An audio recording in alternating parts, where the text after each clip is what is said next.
Right, now at this point I should have just stopped and thought, right, I'll rebuild the engine, but I wanted to get it filmed on my phone as well so I could show the John Deere mechanics. Have a look what happened. I think he needs a bit more juice, doesn't he? Do you want to pump that full again? More air.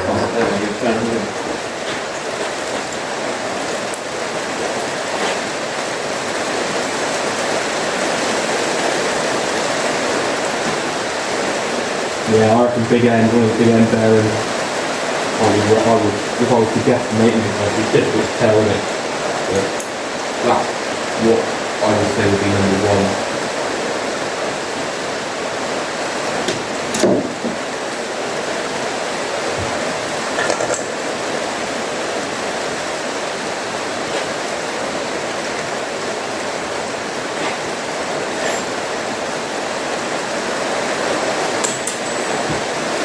Keep pumping that. Is it still recording? Yeah.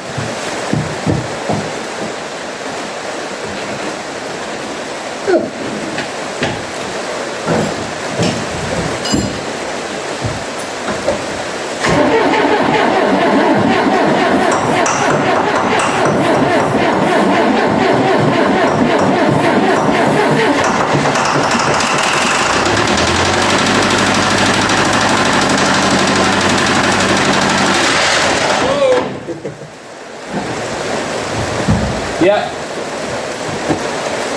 What's that? You just thrown a roll. Holy moly! Whoops. That would have been alright. That's why you're knocking. Here's the problem. Cylinder. Well, that was a mistake. Rodney has been freed. That's going to mean either weld the block up or a new engine block.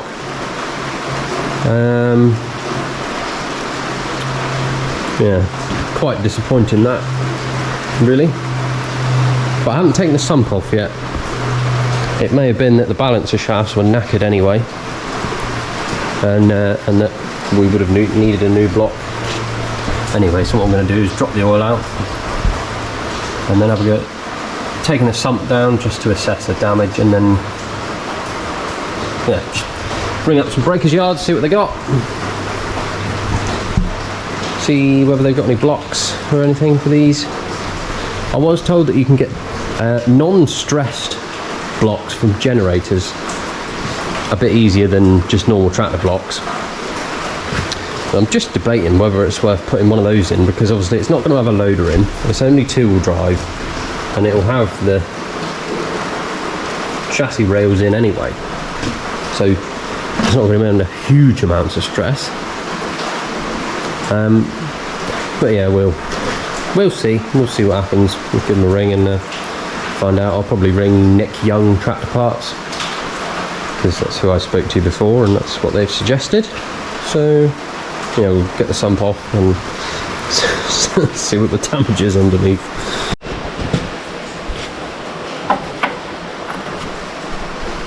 God.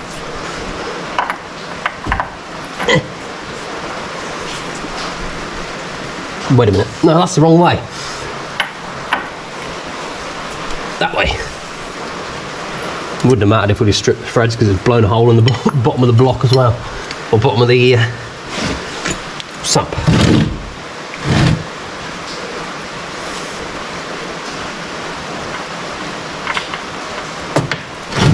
Oh, that is lumpy. Oh no.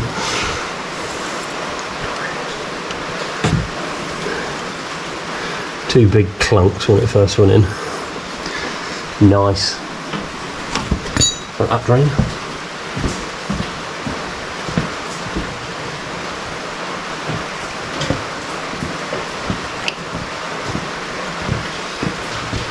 It had the right amount of oil in it anyway,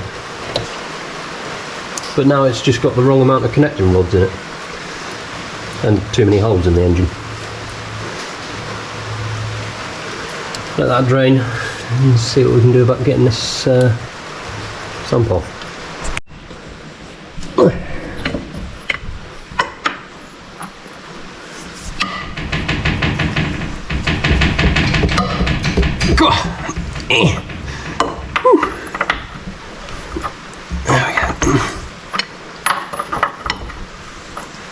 these two at the front, and then there's another two a bit small at the back, I think.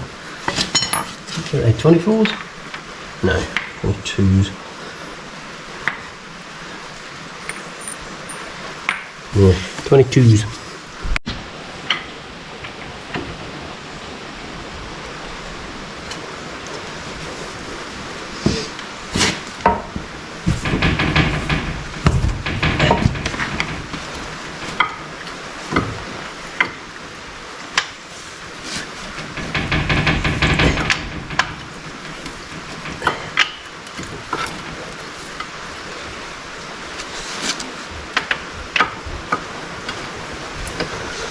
On the other side of the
So my battery died just as I got that down.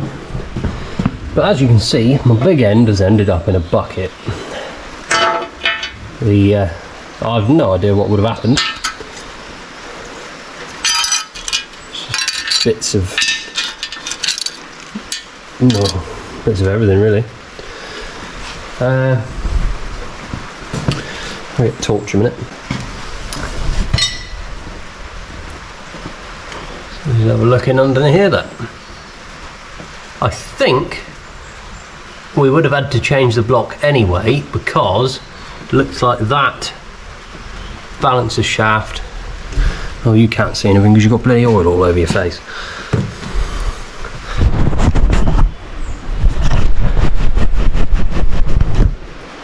Is that better? It's a bit hazy.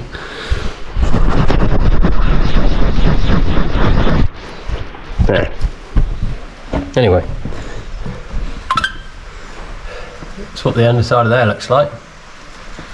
I think we would have had to change the block anyway, because it looks like the bit where the balancer shafts go is cracking off as well. So, don't think it's a total loss.